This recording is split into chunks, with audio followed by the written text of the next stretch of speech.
Assalamu alaikum, inshallah you're well guys. So another day, another question, and today we're going to cover off why do you want to work for us? Now as an interviewer, I'm looking for enthusiasm and passion when you're delivering this answer, as well as a deep understanding and knowledge of the company that you've applied for. So let's break that down further. First tip is that enthusiasm and passion is key. Now if you've applied to a professional services firm, let's say it's Grant Thornton, that can be very difficult to do because they're not an everyday brand. Chances are that you may not have even heard of them before you started your applications, but you've still got to fake it. You've got to smile, you've got to have nice open body language, make sure you're bringing the interviewer into your way of thinking whilst talking positively about the brand, the opportunity, and the value it brings. However, if you've applied to a company in industry, I'd expect this to be much easier. So let's take Primark as an example. I'm always shopping at Primark, so having that opportunity to work for an instantly recognizable brand that impacts my day-to-day sounds like the perfect way to start my career. The opening line needs to stand out. You need to be unique, because if you just talk simply about the size of the company or that it's a brand that will add value to your CV, the interviewer may switch off. The way you deliver the answer is extremely important. When I was talking about Primark, I was smiling. You may not have seen it, but I was moving my hands about, welcoming the interviewer into the conversation. If I didn't do all of those things, the interviewer may be thinking, hold on a minute, are they just telling me what I want to hear? So let's go back to Grant Thornton, where the opening line is a bit more difficult because they're not an everyday brand. You may start off by talking about they're a big firm, they have great training opportunities, you get to work in large, diverse teams, there'll be good opportunities for you to progress once you qualify. All in all, that sounds like a good answer, right? In my opinion, that answer isn't good enough. Now, those points were good, definitely worth raising some of them in your answer. But if that's your whole answer, there's no way of differentiating whether you've applied to Grant Thornton or BDO. Because truth be told, any top 10 employer can give you an excellent training opportunity, varied experiences, opportunity to work in diverse teams, and progression opportunities once you qualify. There's nothing specific about Grant Thornton in that answer. One of the things applicants tend to say is that they want to work for a firm because they have a client that they're interested in. But that reason can be short-sighted as well. Just because a firm has a client that you're interested in doesn't mean that you'll get the opportunity to work on that particular client. Also remember guys, that facts and figures are great, definitely mention a few, but it's not unique, because any robot can churn out how many offices a firm has got in the UK, how many employees they have, or how their financials have improved over the past 5 years. This is where your research is super important. 3 areas that you need to focus on are the annual accounts, the community, in the news or articles sections, as well as the locations section of the employer's website. Now, the annual accounts is where the employer presents its financials, and I definitely recommend doing some research on key trends. How is the employer doing in the current climate? How is their performance this year compared to previous years? Because it is still a finance interview. Numbers are expected to come up somewhere, right? And it's good to know what current performance is looking like and how that fares against past performance. But the annual accounts also has the annual report, where senior leadership will talk about the company's performance over the past year and provide some commentary around their key achievements. The accounts can be over 100 pages long. Now, I'm not asking you to go through every single page, but definitely go through the key bits. Companies love to talk about charities that they're supporting, initiatives that they brought in to support their employees, as well as any awards that they won.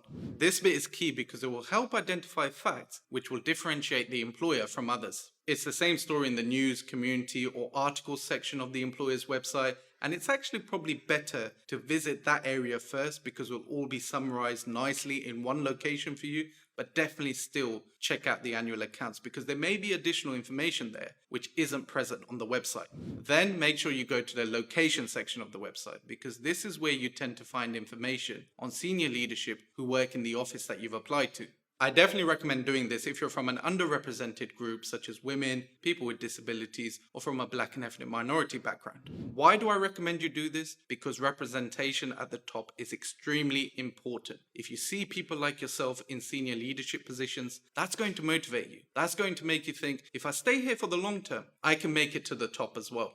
Finally, make sure you're speaking to people who work in the service line at the organization that you've applied to. This can be speaking to people at careers events, but I also want you to message people on LinkedIn, especially trainees. They know what you're going through. They would have recently gone through the application process, so are most likely to message you back. So don't be shy, message people on LinkedIn who work in the service lines that you're applying to, who work at the companies that you're applying to, and ask them questions. What are their experiences like? What is the one thing that they would change if they could? What's the worst experience? What's good about the organization that they're applying to? Make it a short list for them so it's easy for them to respond. I'd say around 4 or 5 questions at most. Let's recap. So you firstly have to start with a strong opening sentence. Let's take Grant Thornton. So Grant Thornton is a great employer that offers excellent training opportunities, good career progression with varied work experience. But actually, if I'm being honest, any top 10 firm could offer that. So the thing that really makes Grant Thornton unique is, then you speak about 2 or 3 things which make Grant Thornton unique for you. Is it that they're supporting a particular charity which is close to your heart? Is it that they've done something for their employees which closely resonates with you?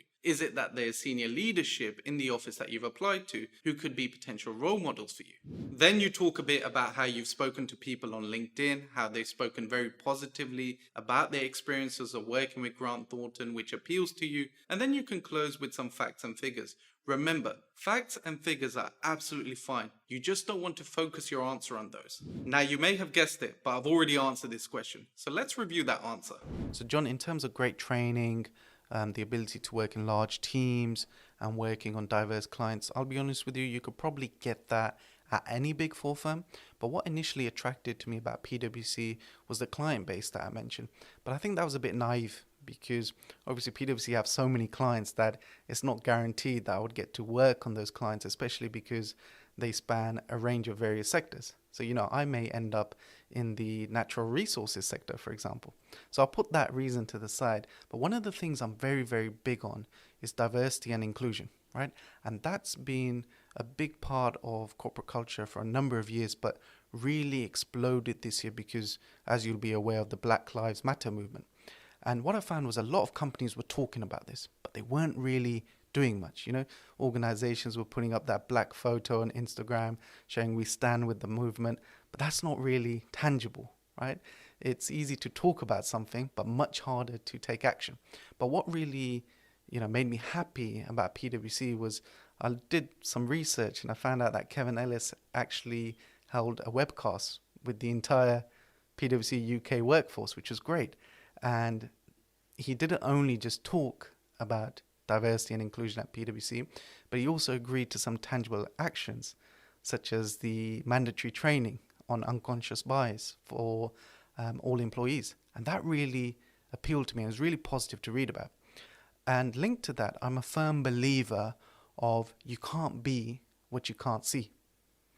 And on the webcast, Kevin was actually joined by other partners. I think there was Teresa and Albertha, who are both Black and ethnic minority partners. So it led me to do some more research and see, okay, how many partners are Black and ethnic minority? Is there anyone that I can relate to? And it was great to see that, because that really showed me that this isn't a firm that I can just start my career in. This is somewhere where potentially in 15 to 20 years' time, I could become a partner and I can continue to promote change for the better. So that really, really appeals to me about PwC over the other firms. And the final thing that sealed the deal was you can only do so much research, right? It's only going to give you so much information from reading articles about websites. But that experience I got from speaking from recent trainees was valuable.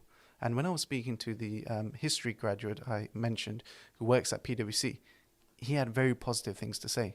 Whether it's work, college, the culture, the workforce, he enjoyed all aspects, and most of it was very positive.